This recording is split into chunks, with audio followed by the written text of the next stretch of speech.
Assalamualaikum warahmatullahi wabarakatuh.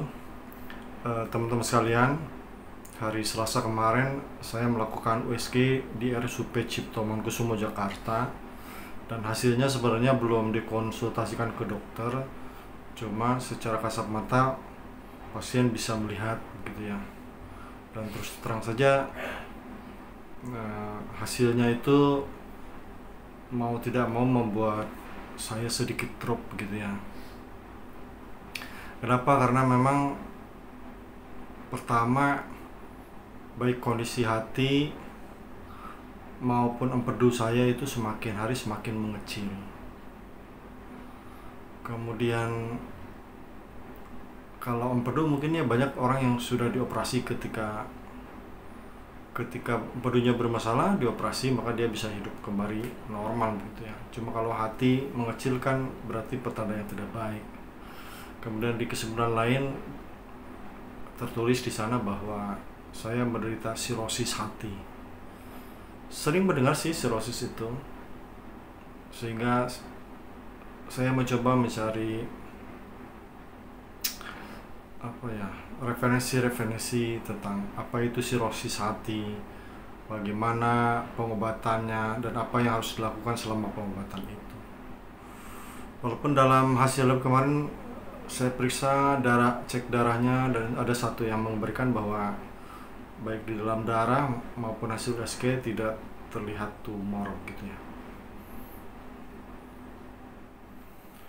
Sirosis hati itu adalah kondisi di mana organ hati itu dipenuhi dengan jaringan parut, membuat hati tidak berfungsi dengan normal.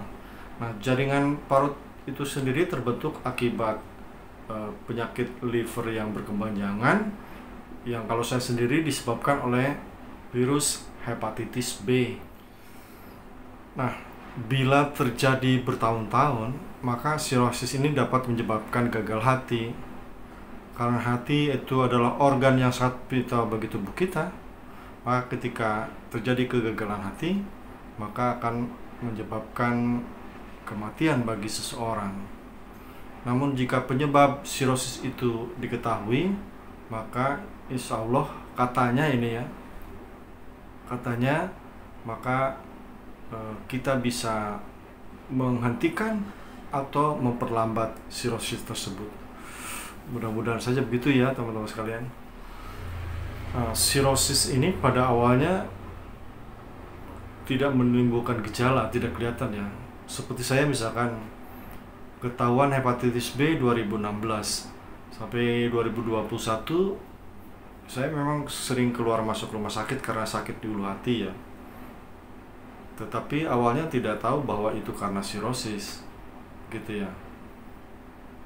Cuma kata dokter, kalau semakin lama terjadi dan tidak diobati maka akan menimbulkan yang lebih fatal. Oleh karena itulah maka Januari 2022 saya dirujuk ke RSCM dan alhamdulillah diberi obat Ricovir. Kemudian di sana bertemu dengan rekan-rekan yang menderita penyakit yang sama dan bahkan mungkin jauh lebih parah dari mereka. Di antaranya bahwa mereka itu kulit dan bagian matanya sudah menguning. Kemudian ada juga yang sudah sampai muntah darah, sering mimisan gitu ya. Kalau capek sedikit mimisan, muntah darah. Dan yang lebih parah lagi kalau sudah sampai perut membesar. Kalau saya alhamdulillah belum ke tahap seperti itu. Tetapi tetap saja kita harus waspada, jangan sampai kita tiba pada tahap itu. Kemudian apa yang harus saya lakukan? Nah, untuk mengobati sirosis itu, saya harus rutin ke RSUP Cipto Mangunkusumo 1 bulan sekali dengan meminum obat Ricovir. Kemudian setiap 6 bulan sekali harus di USG untuk mengetahui perkembangan hatinya. Kemudian juga harus di fibroscan dan di EGD. Nah, EGD ini saya sudah mengajukan dari bulan puasa, tapi sampai kemarin saya ke Cipto itu masih belum di ACC.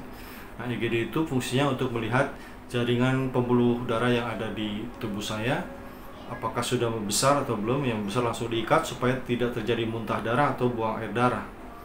Bagi teman-teman yang masih sehat, supaya tidak terkena sirosis hati ini, maka hindari penyebabnya. Penyebabnya diantaranya adalah tidak boleh berbagi jarum suntik, kemudian kehidupan seksual yang aman, kemudian tidak meminum alkohol. Jangan lupa jaga berat badan, terus berolahraga, dan makan dengan gizi yang seimbang. Mudah-mudahan saya bisa sehat, teman-teman juga tetap sehat, dan kita harus optimis bahwa insya Allah Allah bersama kita semua. Terima kasih. Assalamualaikum warahmatullahi wabarakatuh.